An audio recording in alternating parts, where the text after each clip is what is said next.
The village of Vaksevo is located in a mountainous region southeast of the town of Kustendil, on both sides of the river Elesnica, on the road from Kustendil through Nevestino to the village of Zavarica. It is quite close to both Serbia and North Macedonia and has a distinct atmosphere and architecture. What immediately caught my attention was that the village truly has, or better said, used to have, everything. It has several types of architectural styles within it, such as wooden houses of hundreds of years old, the very pretty Bulgarian architecture of the beginning of the 20th century, and obviously some public buildings from the communist era, such as the post office. A large part of the village seemed abandoned, although it is not devoid of life entirely. In fact, there's a little center around the main square, with a working cafe and a store. Now what makes it also special? To me, that it's relatively well kept, like an open-air museum. The different styles, the relatively large size of this village as a regional center, the location near the river and the hills around make this a very pretty place. A place to experience a different time. It feels quite remote and as if time stood still. More so than in other parts of Bulgaria, at least in my perspective. Ancient history. Remains of a prehistoric and ancient settlement have been found 2 kilometers north of the village, on the left bank of the Elesnica River. Also, fragments of tools of labor made of stone, brick, tile, and pieces of vessels characteristic of the Neolithic age, lasting from the 5th to the 3rd millennium BC, were found in this area. The first known inhabitants of these lands were Paeonians, who were said to have Traco-Illyrian origins. It is no coincidence that they gave their name to the area to which Vaksevo belongs, Paeonets, which at its turn derives from Paeonia. It is not known exactly how far the range of Paeonians extended, but they were conquered by Persians, Macedonians, Thracians, and the Romans. By the 4th century BC, Paeonia was already dominated by the Thracian tribe of Denteleti and merged into the Thracian cultural milieu. The few remnants of the Paeonians that managed to survive after the Thracianization were later finally absorbed by Hellenism. In 168 BC, Rome conquered most of the Balkan Peninsula, and around 148 BC suppressed the revolt of Macedonians, Paeonians, and Illyrians. Paeonia became part of the Roman province of Macedonia. Around the 1st century BC, the Paeonians were assimilated, and this area became a geographical name only. In the 1st century, Paeonia with the whole present-day Kustendil area fell into the Dantelatike region of Thrace, Thracia, named after the neighboring large Thracian tribe Danteleti. In the 2nd century, these lands were united into the vast urban territory of Pautalia, which the Romans turned into an important trading center and a famous spa resort. Roadside settlement.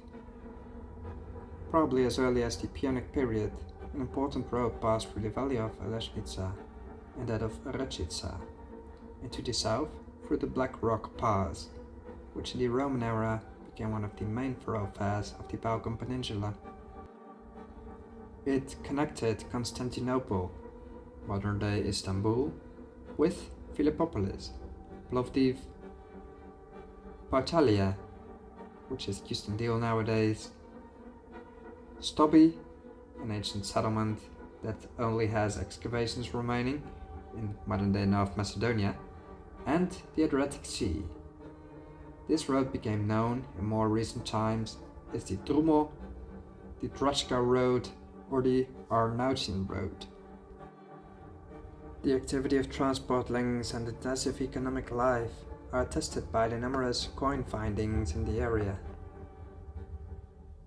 They found a hoard of about 200 silver coins from the island of Tassos, dating to the 5th century BC, which depicted an erotic scene with a bearded satyr catching a naked Maenad, which was a female follower of Dionysus, in his arms.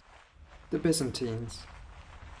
During the reign of the Byzantine Emperor Justinian I the Great, from 526 to 565, the western and southwestern part of the peninsula, including the Custodile region, were included in the Archbishop of the first Justinian, which he founded and which lasted until the beginning of the 7th century.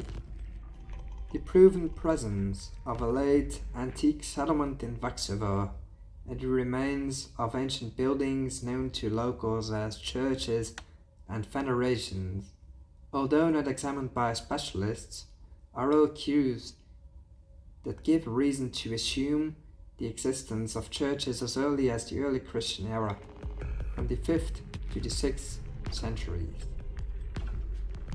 This assumption is further confirmed by a nearby Christian necropolis, and the remains of 2 walls built with stones, bricks and mortar, which was typical of late antique Byzantine construction.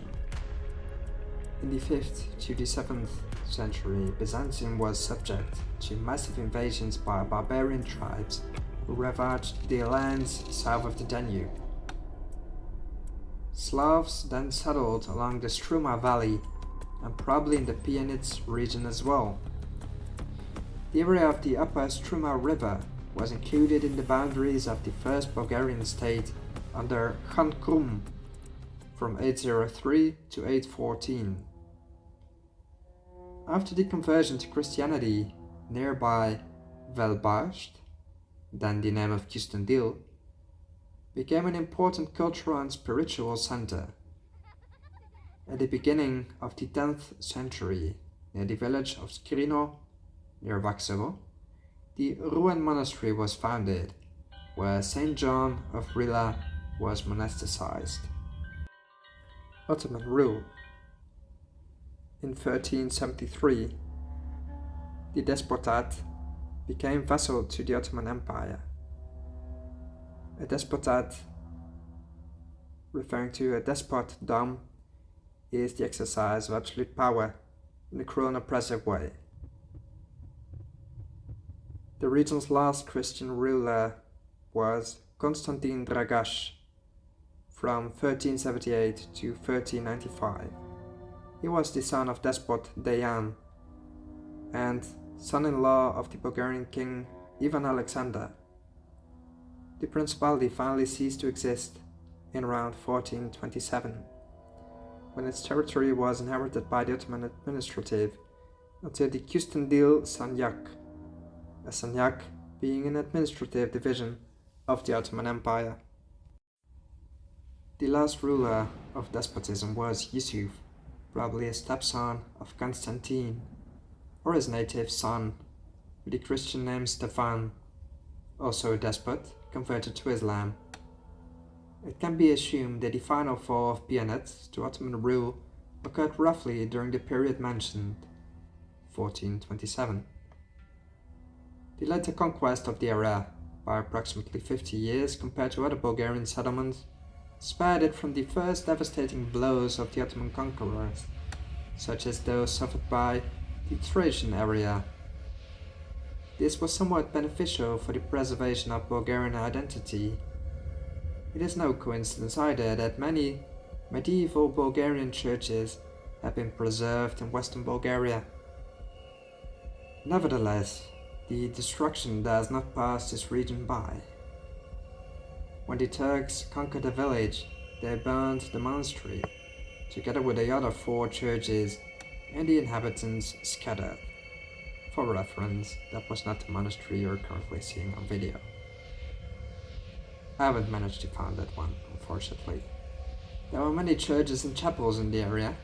Importantly, the birthplace of Saint Ivan Rilski, the village of Skrino, is quite close. The locals named the area Vaksevo, meaning monastery village. This was later adapted to Vaksevo and then adapted to Vaksevo. Rise of the village. The location of Vaksevo on the main road from Kustendil and Sofia to Tsarevo village and Macedonia led to the emergence of inns near it, and by the middle of the 19th century to the formation of a separate Mahala Khanate, which was a political entity ruled by a Khan. Such political entity was typically found in the Eurasian steppe, but also in Bulgaria. In addition to inns, craft workshops opened. The village took shape as the market center of peanuts. People from the surrounding neighborhoods began to settle, and the village took on a collected appearance. In 1866, the village of Khans was established. Vaksevo then had 88 households and 581 inhabitants. School. The first village school in Vaksevo was opened in 1848 by the two brothers Kostadin and Georgy Pop Stoyanov in their own house. They educated village children up until 1863. From 1869 until the liberation of the Ottomans, the Vaksevo school was taught by Tsone Vezhenkov and Nikola Pop Mikhailov from Tsarevo village, modern-day Daljevo in North Macedonia, and Peter Suichmezov from the village of Nedalkova Krashtitsa, and Mikhail Georgiev from a Macedonian village. From 1864 to 1869, Pope Nikola Stoyanov from the then neighboring village of Koino, later annexed to Vaksevo, taught at this school. In 1866, on his initiative, a special school building was built near the village church of Saint Michael the Archangel, erected in 1863. The school building lasted until 1924, when it was demolished due to the danger of collapse. That school, the Father Paisi, or in Bulgarian, Otets Paisi Primary School, now lies abandoned and is facing collapse once more. Making a living. Most people lived from cultivating their vineyards, but also trade in tobacco and grain. For food, they also held animals. The village appears in the lists of the Jelopekashan, sheep breeders, from which it is understood that the local shepherds supplied sheep to the Ottoman army.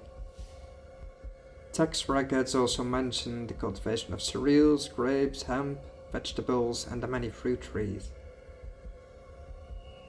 The pear fruit trees were owned by the Kustendil Turks, but most of the arable land was under the ownership of the local villagers. Until the liberation, the local people bought back almost all the Turkish land. The people took an active part in the struggles for national liberation and unification. The village continued to thrive after independence. In 1910, there were 2,201 sheep, 374 goats, and 384 horses, and many more people, obviously, although I haven't been able to find the exact number. Fighting for a better life.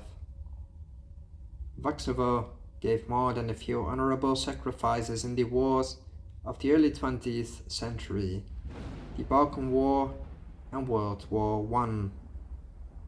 In their memory, a monument was erected in the center of the village.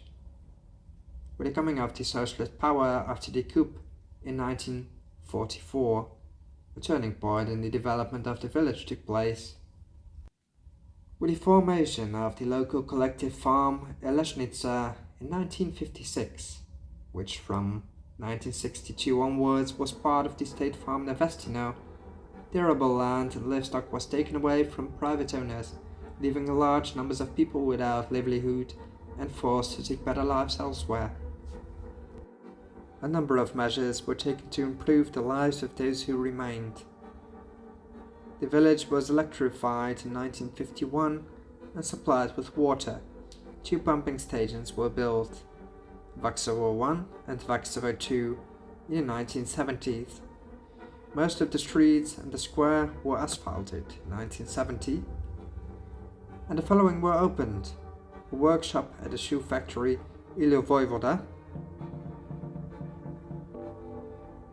a hotel restaurant, a confectionery, a kindergarten, a nursery, a rain gauge, and a water gauging station on the river, among other initiatives.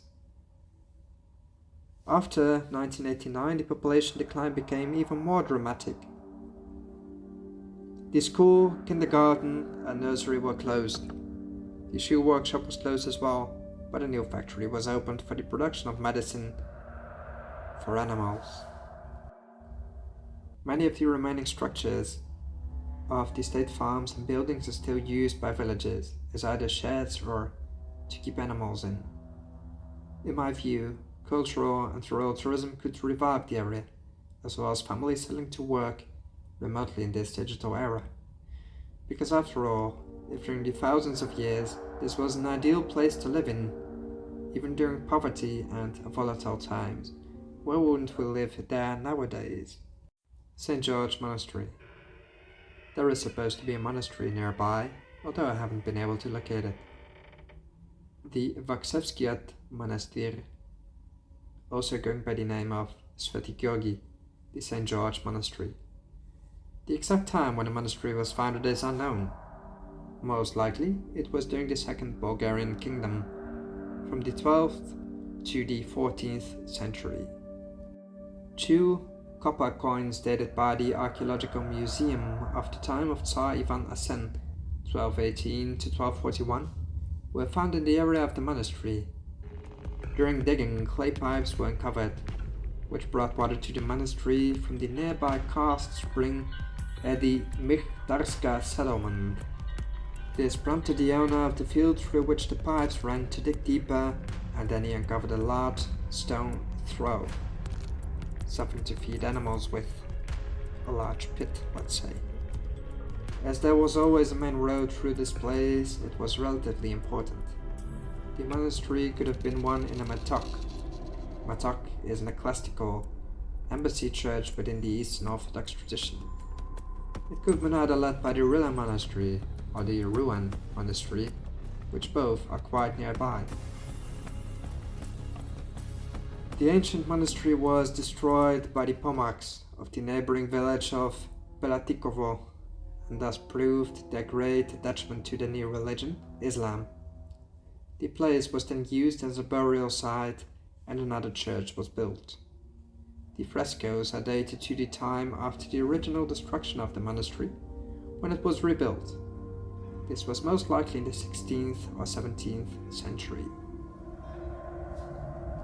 In 2009, the church underwent a partial renovation, including replacing all tiles and plastering the facade. But this did not solve the main architectural and construction problems. The building has serious structural damage. Moisture penetration and atmospheric humidity over the years have threatened the few valuable frescoes that survive.